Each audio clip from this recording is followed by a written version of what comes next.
ವಿದ್ಯಾರ್ಥಿಗಳೇ ನೋಡ್ರಿ, ನಿರ್ಮಲಾ ತನ್ನ ಪಗಾರದ 20% ಮನೆ ಬಾಡಿಗೆ, 55% ಮನೆ ಖರ್ಚಿಗೆ, 15% ಔಷಧಕ್ಕಾಗಿ, ಉಳಿದ 30 ರೂಪಾಯಿ ಮಕ್ಕಳ ಶಿಕ್ಷಣಕ್ಕೆ ಖರ್ಚು ಮಾಡಿದರೆ ಆಕೆಯ ತಿಂಗಳ ಪಗಾರ ಎಷ್ಟು?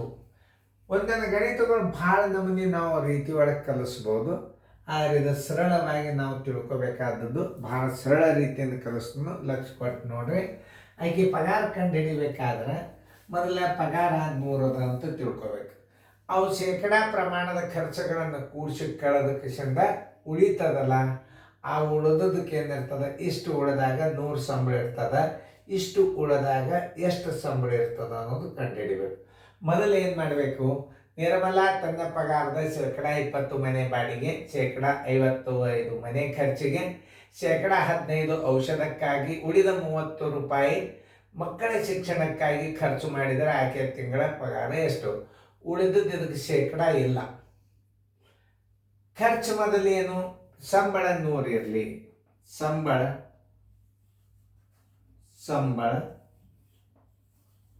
100 ಆಗಿರಲಿ, ಸಂಬಳ 100 ಆಗಿರಲಿ. 100 ಮೈನಸ್ ನೋಡಿ, ಇದು ಶೇಕಡ ಎಷ್ಟು? 20 ಮನೆ ಬಾಡಿಗೆ, ಶೇಕಡ 55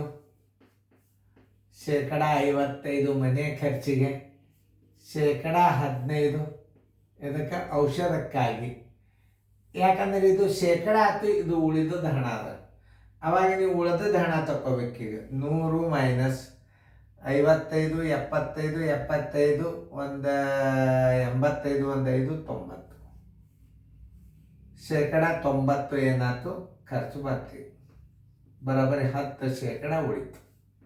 ನೋಡ್ರಿ, 100 90 ಕಳೆದ್ರೆ 75, 55, ಒಂದು 20, 75, 80, 90 ಖರ್ಚಾಯ್ತು. 100 ಒಳಗೆ ಶೇಕಡ 90, 100ಕ್ಕೆ 90 ಖರ್ಚಾದ್ರೆ 10 ಉಳಿತು. 10 ಉಳಿದಾಗ 100 ಸಂಬಳ ಇರ್ತದೆ. 10 ಉಳಿದಾಗ 100 ಸಂಬಳ ಎಷ್ಟು ಉಳಿದದ? 30 ಉಳಿದಾಗ ಬರೋಬ್ಬರಿ ಎಷ್ಟು ಸಂಬಳ ಇರ್ತದ? 30 ಗುಂಡ್ಲೆ 100, ಉಳಿದದ ಹಣ 10. ಈ ಪೂಜೆ ಬರೋಬ್ಬರಿ ಆಕೆ ಸಂಬಳ ಎಷ್ಟು? 300 ರೂಪಾಯಿ. ಆನ್ಸರ್ 300 ರೂಪಾಯಿ. ಆನ್ಸರ್ ಇದು ಕೊಟ್ಟು 300 ರೂಪಾಯಿ. ನೋಡ್ರಿ, ಇಷ್ಟು ತಿಳ್ಕೊಂಡು ನೋಡೋದಿರ್ತಾನೆ ನನ್ನ ಗಣಿತ. ಆಮೇಲೆ ಇನ್ನು ವ್ಯಂಜನ ನಕ್ಷೆದಾಗ ಕೆಲವೊಂದಿಷ್ಟು ಬರ್ತಾವ. ಅದನ್ನ 2 ರೀತಿಯಿಂದ ಕಲಿಸ್ತು. ಲಕ್ಷ ಕೊಟ್ಟು ನೋಡ್ರಿ, ಚಂದಾಗಿ ನೋಡ್ರಿ, ಬರ್ಕೊರಿ ಫೇರ್ದ.